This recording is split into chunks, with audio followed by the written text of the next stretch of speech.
KNUS Denver. Sleep deprived and heavily caffeinated. All right, let's do this then. This is the Jeff and Bill Show. I don't agree with that. They don't always agree, but hey, at least they have coffee. Coffee. And each other. I love you, man. God help us. I want to bless him. We need all the help we can get. Now here's Jeff Hunt and Bill Thorpe. The Jeff and Bill Show on News Talk 710 KNUS. 7 a.m. in the Mile High City on this Thursday, September 4th, 2025. Good morning, Denver, Colorado. You've tuned in to the Jeff and Bill Show, News Talk 710 KNUS. I'm your co-host, Jeff Hunt, along with Bill Thorpe, bringing you the freshest insights, hottest takes from the right, left, and center. Well, the progressives here in Colorado have a solution to the problems we face. Yes, if we just had more of your money, then we would be able to turn this state around. Yes, it's you Coloradans with your money in your bank accounts that are being stingy and not turning it over to progressives and special interest groups that are the real problem here. And so they have an idea. No more flat tax. And if you're particularly a successful Coloradan, well, then you're the one that's going to carry the burden to bring us into the promised land of government programs. You just got to give it up. More and more money going into the coffers of the state of Colorado is what's going to solve our problems, not addressing the 50% spending increase that's taken place here recently. No. It's more of your money. So we'll get into this with Christy Burton Brown and how conservatives and reasonable Coloradans can hopefully fight back against this. Now is time, though, for news and comment. Mr. Blake Olson. Blake Olson. Blake Olson, news and comment.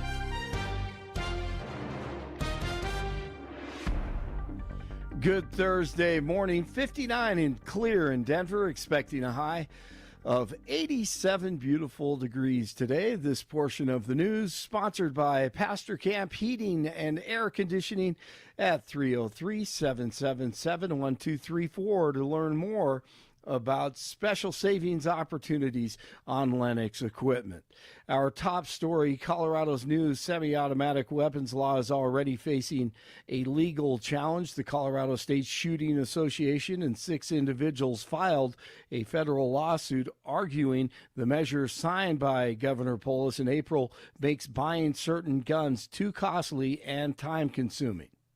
What we have seen is gun control legislation has never had a positive impact on bringing down mass shootings or violent crime that's acted within or enacted by a firearm. Daniel Fenlison with the Colorado State Shooting Association says the group knew the law would be a problem the moment it was signed. The law, set to take effect in 2026, requires background checks, sheriff-issued training cards, multi-day courses, and waiting periods before purchase. Supporters, including Democratic Senator Tom Sullivan, say the law has strong public backing and will withstand the challenge. State officials are declining to comment on pending litigation. Let me help you here, everybody, real quick. When it comes to the constitutionality of a law, its public backing has nothing to do with it. That's why you have constitutionally protected rights. Yes. Right? It's because if we were just in a pure democracy, that would be 2 wolves and a lamb deciding what's for dinner. Mm-hmm. Okay? You have rights that protect you from that type of thing. So, Mr. Sullivan, we appreciate your comments. When it comes to whether or not these laws are constitutional, it has nothing to do with them. Just FYI. By the way, we're going to be joined by the Colorado State Shooting Association the 8 o'clock hour. Awesome. Amen to that. Thank God. To the moon. NASA Administrator Sean Duffy this morning. I think it's important to be honest, right? And so China's making great leaps in their space program.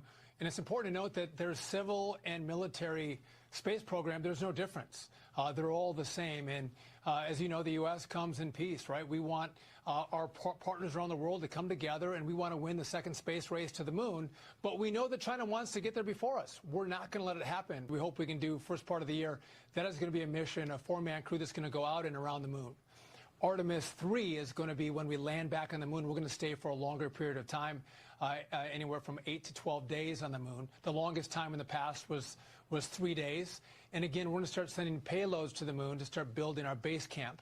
And then from there, again, we want to get in the early 30s to Mars. And this is critical. What we learn on the space station, what we learn on the mission to the moon is going to be critical to make sure we can sustain life. It's an 8+ month mission to Mars, and then you got to stay there, and then you got to come back. So again, it's critical lessons learned to make sure we can accomplish all those goals.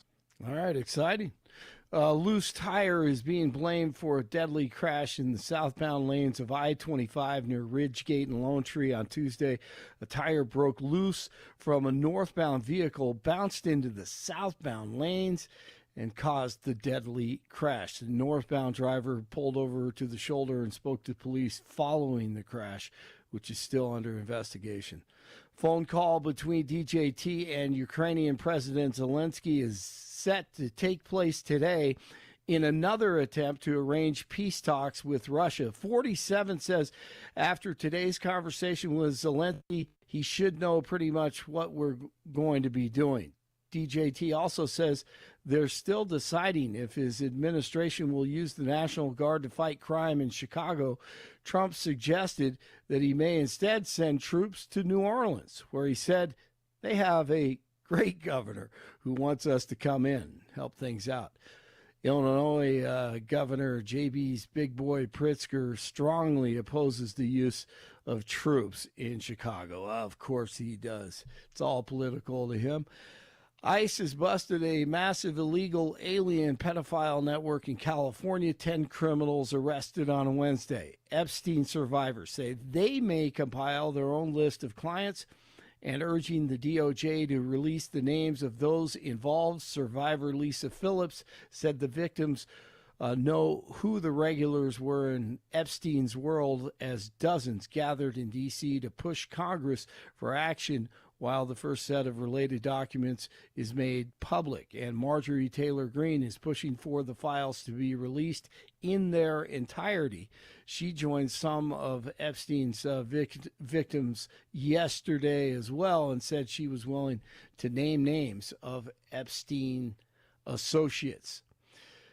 All right, the last story here. Let's see. DJT calling the recent jamming of fake info into the files a Democratic hoax. However, it's coming across as if he's calling the entire Epstein crime ring a hoax. So they got to clean that up because it is not helping at all. NFL Commissioner Roger Goodell says Taylor Swift is welcome to play at the Super Bowl halftime show. Goodell made the comment on the Today Show on Wednesday. Of course, that would be up to the superstar herself, really.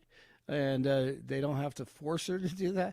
And Jay-Z, who's a Rock Nation oversees Super Bowl halftime entertainment. NFL kicks off tonight.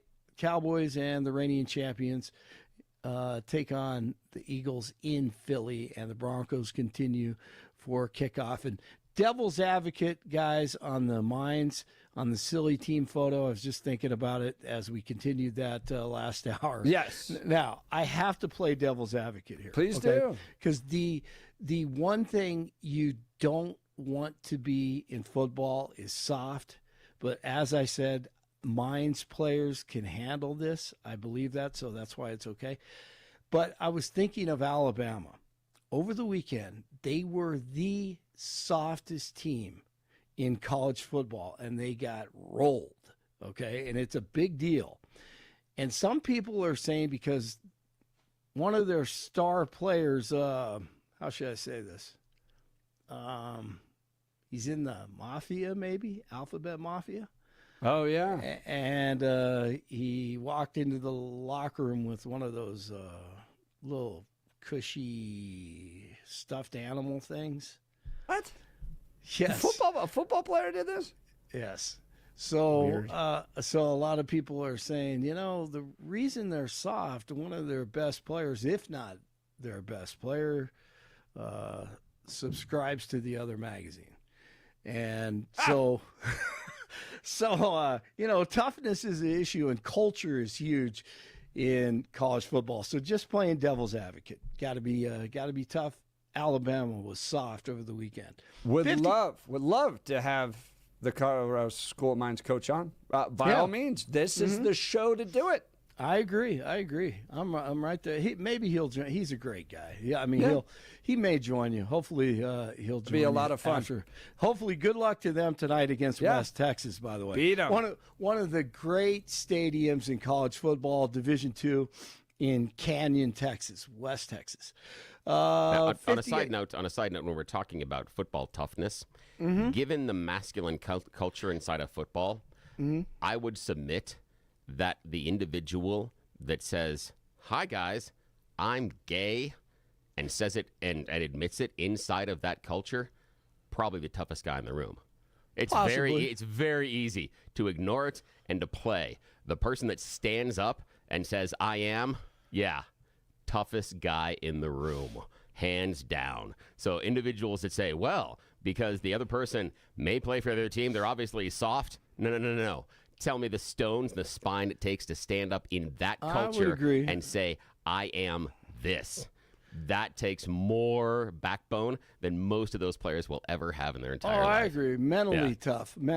Yeah. However, if he's a receiver and there's a linebacker standing in front of him, I mean, this day and age, most of the players, whatever, do what you want in your own time. Talk about if I am that player, if I'm the gay player on that football team. Yep. Yeah, you've just given me all the psychological warfare. I am going to win, especially if you're going to make fun of me for being gay. Oh, God. I'm going to be commenting about how tight your pants are. I'm going to be talking about the fact that you remind me of an old boyfriend. I'm going to talk about how when the sweat glistens off your forehead. Oh, my God. I am going to get so far inside your head, you will be crying in the fetal position by halftime. Bill, I got to bring this up because it happened at my son's soccer game. Okay, so I want to pivot over here to soccer real quick. Okay? Yeah, I'm curious. So my son plays defense. There was a striker that was getting mixed up trying to get by the defense, trying to get on the other side of the defense, that type. And my son's team wasn't allowing him to. So my son's like middle of the field. Over on the right side of the field, he mixes it up. Not my son, but another player on my son's team. They get their legs mixed up, and they both go down. The opposing player gets up, takes his fist, and punches my son's teammate right in the ear as hard as he could. Red flagged, red carded, all Kick that him stuff. Kick him out. Did that happen in soccer? Did it go straight to fists sometimes? Well, again, when Billy was involved. Yeah, that's what I want to know. Here's the thing.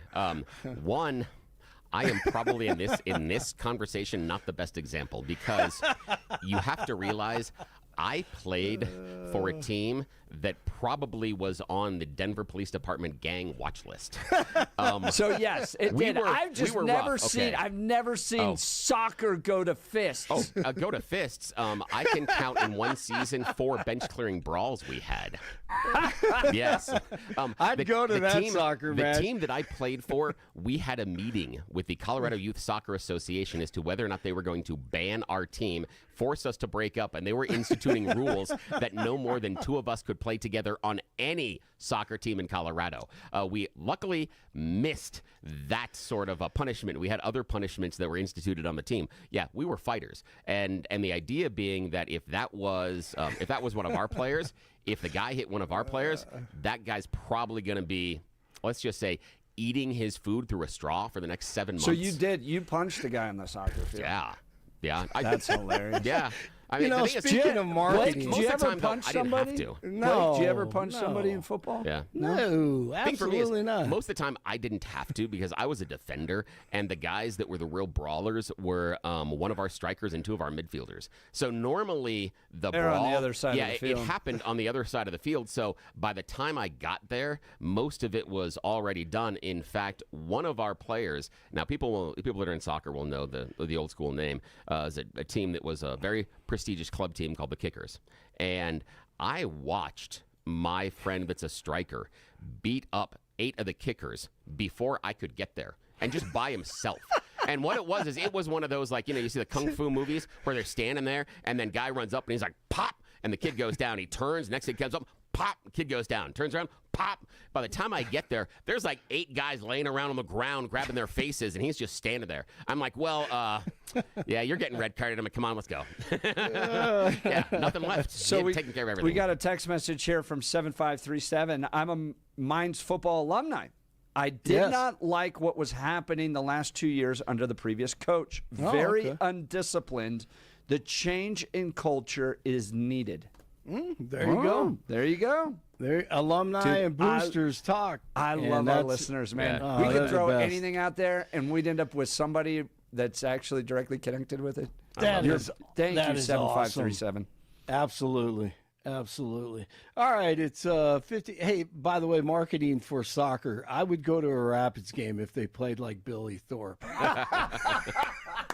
Clip that. Yeah. I would change the MLS, man. I mean, you're allowed to hit people and punch people. Yeah, make it like hockey. Well, the thing Yes. is that I always tell my kids when we're watching, because of the rules right now, that when I was playing, as long as I touched the ball first, I could molest you afterwards.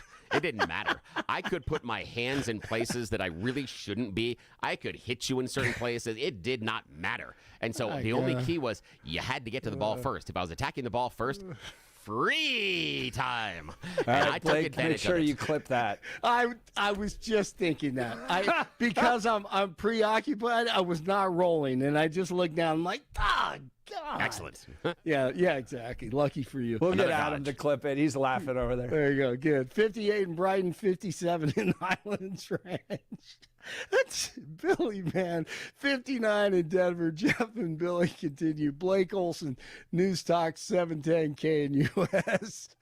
Some warm September temperatures today, but a cool down coming tomorrow. Will be mid to upper 80s and sunny this evening and overnight. As a front comes in, could see a few scattered showers and thunderstorms, lower 50s, gusty northeast winds. Brisk north winds and cooler. Only low 70s Friday with a few showers. Upper 40s Friday night, upper 70s Saturday. Weather is a service of L&L Heating and Air Conditioning. For quick, trustworthy, and dependable service, call L&L Heating and Air Conditioning at 720-851-1691.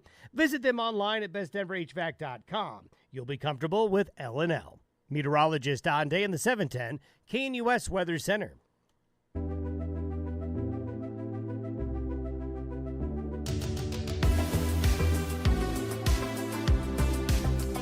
Well, they're at it again.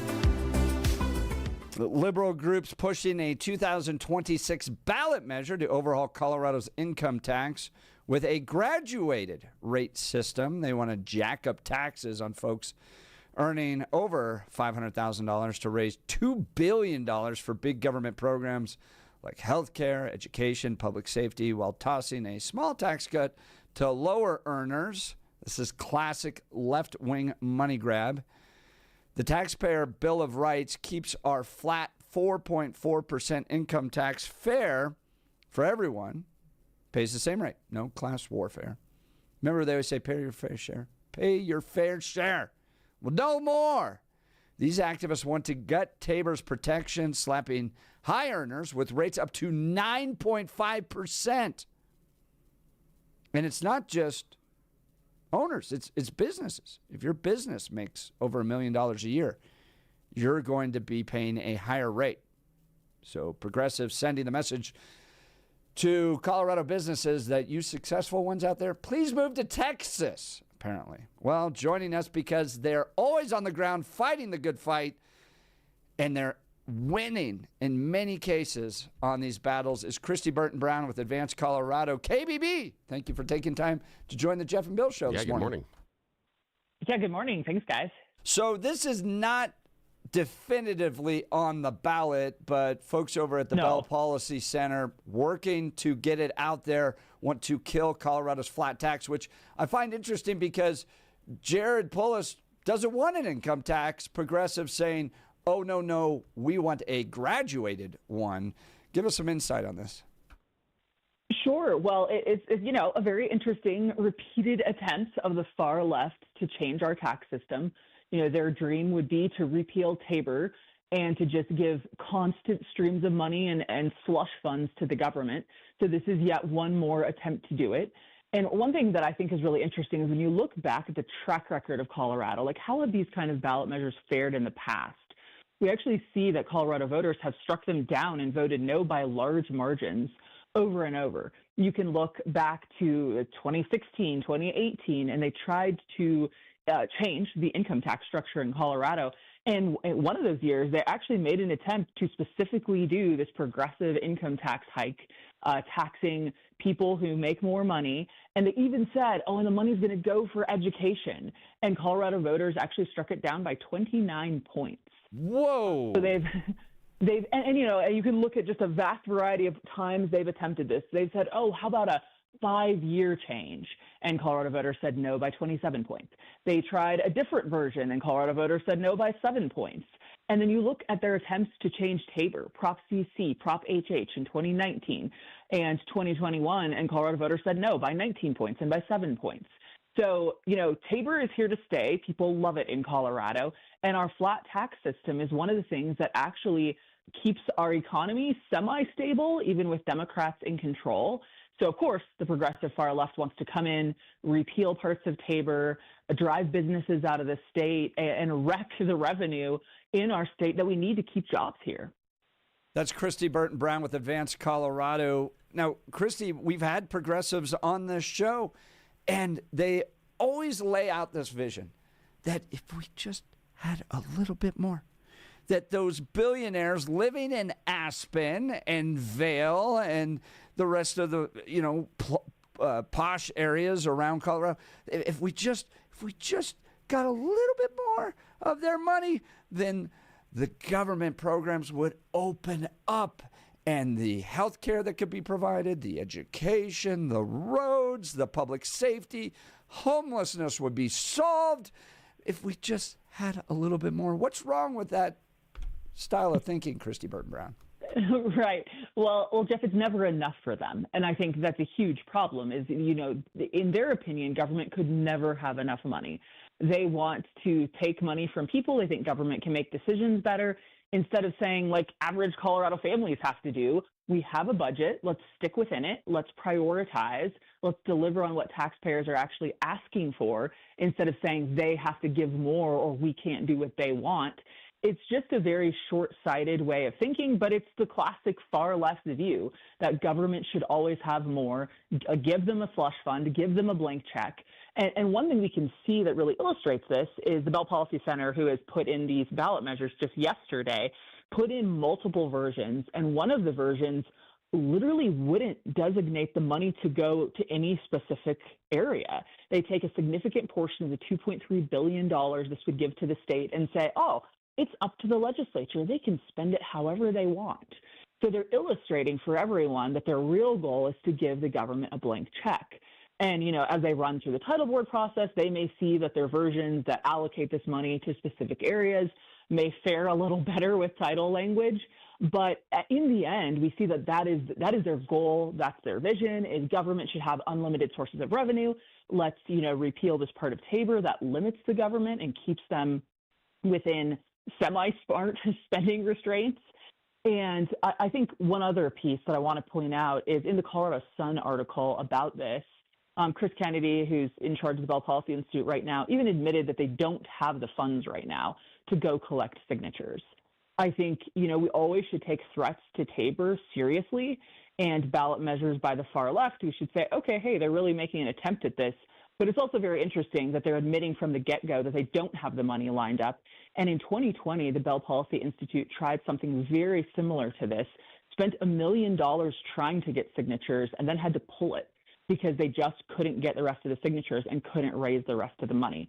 So I find that interesting, too, that they're back at it again after, multiple failed attempts. It's just not popular in Colorado to change our tax system. And I think, too, they want to say that their goal is to tax the wealthy. They love to use that line. This would affect tens of thousands of small businesses here in Colorado. They would implement this raised tax on small businesses that make $500,000 or more a year in profit. That is literally tens of thousands of small businesses here in Colorado that would be driven out of the state, possibly driven to close, and that's costing working families jobs, and they never talk about that piece. Yeah, that's what struck me on this, right, is, look, rich people are going to find ways not to pay taxes. Case in point, Jared Polis didn't pay years of federal income taxes just as recently as the last decade. So they find ways out of it. But a business that's pulling in $500,000 in revenue or even $1 million in revenue is not that big of a business, right? That's maybe 5, 6, 7 employees. So they're not going to hire fancy accountants to be able to find ways to get around this. This is a direct shot at small businesses that's going to force them out and leave. It just becomes another reason to leave the state. I mean, right.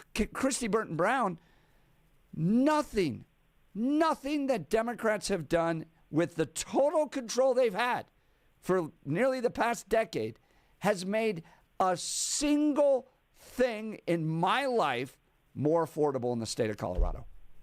No, I can't think of one thing. I'm sorry. Go ahead, please. Right. No, you're just right. When you talk to voters, their number one concern in Colorado remains cost of living. And when you see one-party control for as many years as we've had it, they know this is voters' top concern. And we're the fourth most expensive state in the nation, according to a CNBC survey and statistics that they evaluated. Colorado is not an easy state to live in. That's why we're having more people leave than move into the state. And this has resulted from policies at the top when they continue to pass their pet projects and fund what they want to fund instead of what citizens need to actually make a life here and raise a family here. So this is just another attempt. And I do think it's important to acknowledge this is an attempt by the very far left. You're going to see a lot of Democrats in the middle, like Jared Polis, not support progressive income tax hikes like this, because they know it's not good for business. They know it's not good for working families, and they know it's not smart policy. And they also know it fails, that Colorado voters have historically shot these kind of attempts down, and especially when they have to repeal parts of Tabor to do this. 70% of Colorado voters across the political aisles love Tabor, want to keep it the way it is. So it's an attempt by the far left. Like I said, you got to take it seriously, and we'll absolutely fight it if they make the ballot. We'll lead the opposition against it at Advance Colorado. But they have tried this before and failed to even make the ballot, and they're saying themselves that they don't have the money to do it right now. They may go out and raise it, but it's a far left attempt that we've got to fight. That's Christy Burton Brown from Advance Colorado. Question I've got for you is, isn't that going to be the Democrats' or liberal argument on this, cost of living? What I see the strategy behind the Democrats when they're going to go in front of voters is going to be stuff is so expensive, and if we get more of a share from these rich people, we can institute these government programs that are going to make things less expensive for you. Whether or not that is functionally true, isn't cost of living, in my opinion, going to be the argument that Democrats are going to make? All the stuff that both you and Jeff talked about, oh my gosh, this is awful, and people not getting ahead, I feel is exactly the message that Democrats are going to bring to the voters to try to get this thing passed. Your thoughts? So I think it's a great question, Bill, and I think they always love to message things in deceptive ways where they think they can persuade people. I think you can use that exact same messaging on the opposite side of the campaign, though, too, and say this is exactly what's going to drive business out of the state. It's going to crush small businesses, and therefore it's going to take jobs away from working families. That is going to drive the cost of living up in our state and make it nearly impossible to live here if this passes. So, did that message work with Gallagher Amendment, though? Because that was kind of the same thing. And voters. I think Gallagher Amendment is a different animal because that was specifically related to property taxes. Income tax, I think, is a very different animal. And if you look at those ballot measures across history, like some of the ones that I mentioned in 2016, 2018, 19, 23, 21, people specifically said no to income tax hikes. Yeah. Because it directly relates to Tabor. And so I think that's almost the key piece here is they have to mess with Tabor to change our income taxes. And people are very attached to Tabor in Colorado. If you tell them Tabor's being repealed and that they're changing your income tax system, and that is directly tied to your cost of living here in Colorado, I think Colorado voters are already on the side of Tabor. They don't want to see it attacked. They've sided with Tabor time and time again, so that is really going to hurt them. I agree. I think you're right, and that's Christy Burton Brown from Advance, Colorado. I think Tabor has become, I hesitate to say this, but almost like the political third rail inside of Colorado. It's not necessarily on the level of Social Security, but it's real close. And I personally, I'm just going to say it for the audience, I've changed my view on how dangerous it is to go after Tabor over the last 15 to 18 years. You come back to me 15, 18 years ago, I thought there was going to be an avenue, not saying I was agreeing with it, but I thought there was an avenue for Democrats to go after Tabor. I no longer believe that. I believe that it is so ingrained. Mm-hmm. I also think that most Colorado voters view our fiscal responsibility mostly because of Tabor, not because of a flat tax. I think you're right in identifying the idea that Tabor is going to be the real problem for them. However, I want to go back with the Gallagher Amendment. Part of that Gallagher Amendment, I think psychologically, the votes were based on the psychology of other people are winning while I'm being left behind.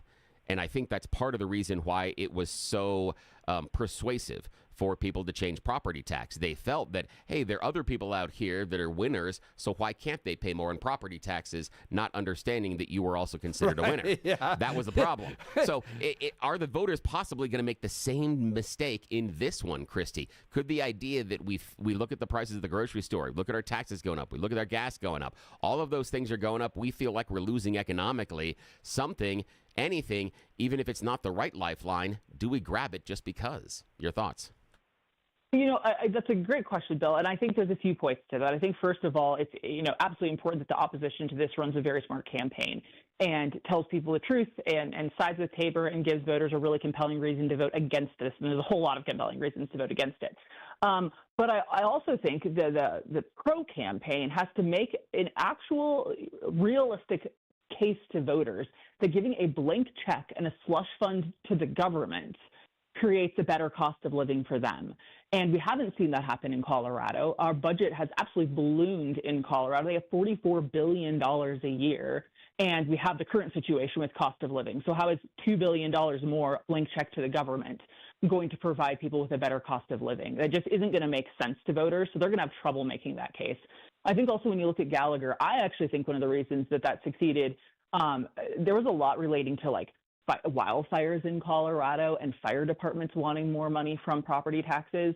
And sometimes when campaigns are run, the right thing happens at the right time, and people were persuaded by current circumstances, like wildfires going on in Colorado, that, oh my goodness, our fire departments really do need more, the system isn't working.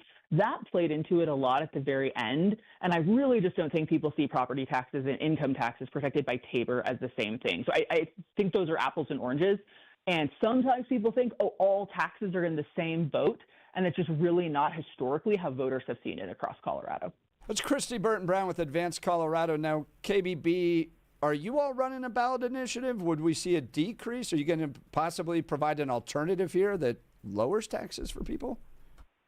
Well, Jeff, as you know, we propose a whole lot of really solid, popular ballot measures, take them through title board, see what kind of language we can get. And right now, we do have some going through the title board process right now that would be income tax cuts. So far, income tax cuts historically pass in Colorado. Jared Polis supports them too. They're popular across the board. So we do have some in the works going through title board. We'll see exactly what we'll run in the 2026 election. But at the very least, we're going to run a very strong opposition campaign against this if they're, in fact, able to run the funds to get it on the ballot. And that certainly remains to be seen. Common sense ideas not winning a lot in Colorado right now, except for the good people at Advance Colorado delivering victory for common sense policies here in our state, go visit advancecolorado.org, advancecolorado.org, and be sure to follow Christy Burton Brown on X at x.com/KBB Colorado. Christy, thank you for your time this morning. Yes, thank you. Thank you, guys. Great to be with you. Let's talk Mountain High Appliance Labor Day sales still going on. And we know Labor Day honors the hard work, and KitchenAid has been one of the hardest working brands since 1919. Mountain High Appliance is clearing out KitchenAid's floor models to make room for new arrivals so you can take advantage of the guaranteed lowest price. Mountain High has Colorado's most experienced sales staff, so why would you go anywhere else? Get to Mountain High Appliance today and experience the difference. That's Mountain High Appliance. All right, so here are some of the questions for this morning on this particular issue.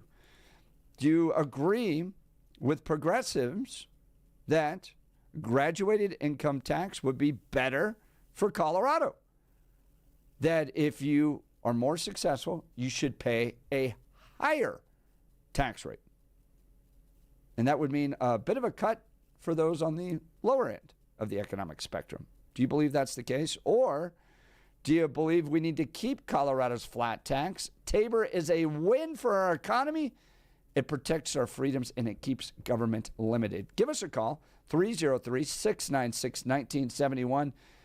Do the rich need to pay more for the programs we want to implement in the state? Or is this type of tax structure going to drive them out of our communities? Text us on the Dan Caplis Law Text line, 720-819-5115. You're listening to The Jeff and Bill Show. This is Denver's Talk Leader, News Talk 710, KNUS.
Well, how much is enough? According to progressives here in the state of Colorado, we don't get taxed enough.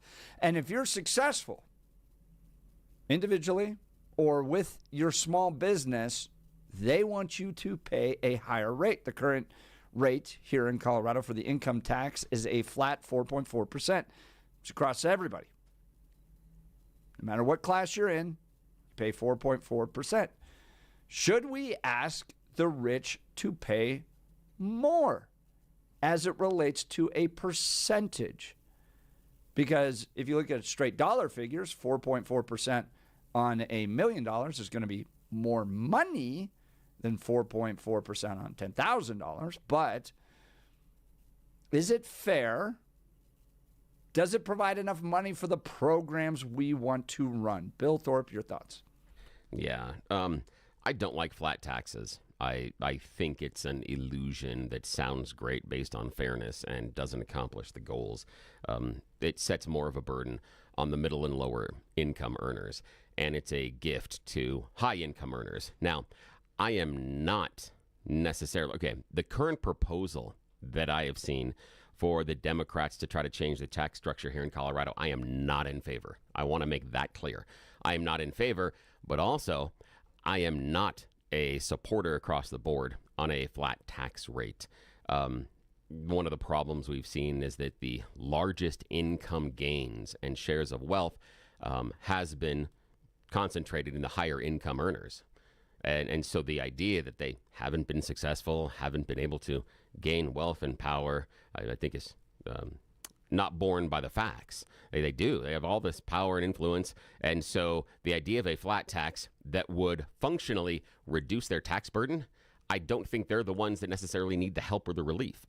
From what I see in the economy, they're not the ones that are having the hard time. They're not the ones that are facing any sort of a burden. But a flat tax universally creates less of a tax burden on those at the highest income brackets. So that's functionally why I'm against it. But again, I would not be in favor at all based on the proposals I've seen by Colorado Democrats. Yeah, I think they're wrong. Yeah, I think they're wrong. I think there are other ways to do it, but that's just me. How about you? Well, nothing in Colorado is getting more affordable. Nothing's getting cheaper. We're spending by big magnitudes in some cases, a lot more money in particular areas like healthcare, for instance. Nearly a 400% increase in the amount of government money going to healthcare. And it's just getting more and more expensive. The burden that all of us carry to deliver for our families, to live within our means, does not get easier when the government gets more of our money. It's used inefficiently. It's often driven towards special interests. You see that with CEOs of homeless organizations making $300,000 a year, and they're not actually incentivized to solve the problems of homelessness. One of the most inefficient things you can do with a dollar is hand it to a government official. So the belief that Democrats are going to push here, that if they just got a little bit more, and Bill, you've heard it, and I'll say his name, and maybe we can get Deep Singh Badesha back in the studio, but he said it right here. It's just kind of spinning of a tale that if we just had a little bit more. If the guys, and you heard it from Steve Woodrow too, the guys in Aspen just gave up a little bit more. Then these programs that we've built with the government will all of a sudden start to flourish. Things will be great, all that. We don't have a tax problem in the state. We have a spending problem. Give the money back to the people. Keep government restricted. Out there in the free market is where human flourishing takes place, not with government programs. That's where the money belongs. So thank God we have Tabor. Thank God we have a flat tax. Let's keep it there. It's the last thing we have that keeps Colorado from spinning off into crazy California land. You know, one of the problems that I have with a flat tax in many cases is how are you going to define work or income? And I think that's one of the biggest fallacies inside of a flat tax, because right now we have a whole bunch of loopholes that we create. And if we believe that either the state of Colorado or the nation would go to just a flat tax, that's it, no exceptions, you're fooling yourself. Of course, there are going to be carve-outs and exceptions. Of course. Have you seen the lobbyists? Yes, of right. course they're going to be. Congress and all that. And the problem is going to be that we're not ever going to get to this idea of a flat tax being universally, and I'm using air quotes, fair, because everybody pays the same rate, because that won't happen. There are going to be carve-outs. When someone is wealthy enough to take out a bank loan instead of pulling a salary to then deduct the amount of interest that they pay on paying themselves, and then because of the wealth they're able to pay it back, so they functionally have no income, they're not touched by a flat tax. That doesn't matter. But that only happens if you're on that upper echelon of the income. So the idea that it would become more fair, it doesn't happen, because that's not how anything is going to go. The other part is, everywhere else in society, we don't function off of a flat rate. We don't function on the idea of show up at the gas station and it costs you X amount of dollars to fill your tank, whether your tank is 10 gallons or 150 gallons. We don't function off that at the grocery store, that filling your cart costs this amount of money regardless of how much or how little you put into it. But based on how much or how little of your income, we think that the flat is economical and that somehow it's universally acceptable. It doesn't work. It just doesn't work. It's an idea that functionally doesn't work. Fire up the phones. Denver, tell us why this tax hike is either a win or a loss for Colorado. Phone line number 303-696-1971. Text us on the Dan Caplis Law text line at 720-819-5115. While we may disagree on taxes, spending, all that stuff, we do agree on this. One area you could invest in that will improve your home, that's affordable, and you'll get professional designer-level help, well, that's Gyrie's. And they've got locations all over the city of Denver. My wife and I visiting the one in Parker, sat down with a professional designer. They showed us an incredible selection of Hunter Douglas custom blinds, shades, and shutters. Not only do they provide those custom blind shades and shutters, they provide paint, they provide home decor, and we got a personal design consultation. So you're not left with one of those big box stores trying to figure it out on your own. So whether your curtains are clashing or you just need a fresh look, Gyrie's has the solutions. Their designers are the experts. They help with you with everything from window treatments to full room decor. But here's the best part. They offer a personalized in-home consultation. They'll come to you with paint samples, with blind samples. You can see what it's actually going to look like in your home. So get the same exact expert advice that we got. Do yourself a favor. Get started today. Visit Gyrie's.com.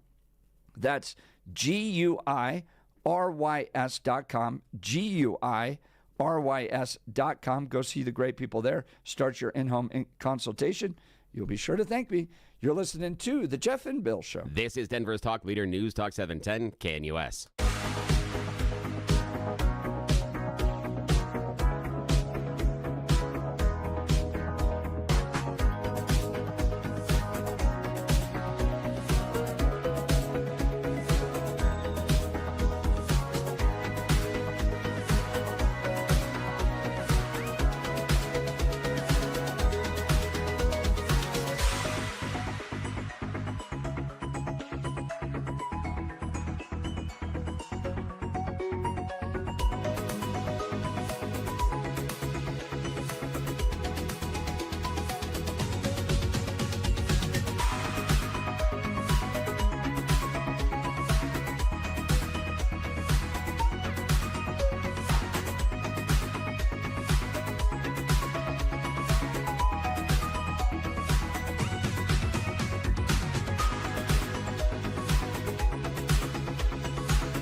Welcome back to the Jeff and Bill Show. Text messages are hot as progressives are out on the street corners and in front of those supermarkets trying to get you to sign a ballot initiative to get rid of the flat tax, move to a graduated income tax, which means the more you make, the more successful you are, the higher the percentage you're going to pay of taxes.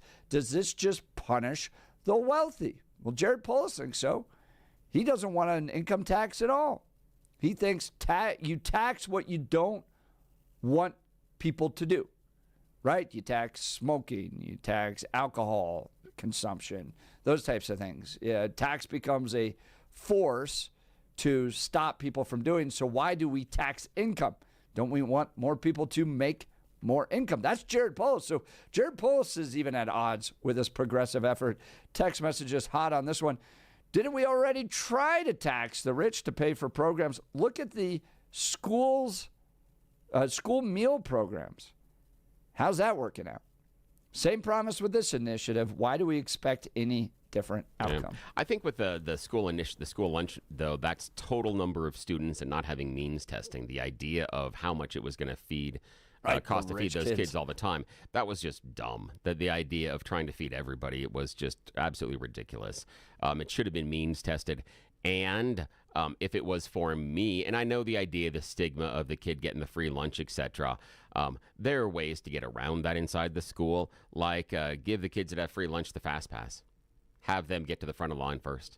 Yeah. They have a shorter line, they have a different line, and give them an extra option on the menu. We had this. Yeah. The federal government provided these meals. So, look at the state now. We're buying lunch for rich kids in Cherry Hills. No. And we run out of money there, by the way. When we're talking about the income, though, that if you're taking a larger portion of the income out of the company, do you then have to pay a larger portion of the tax?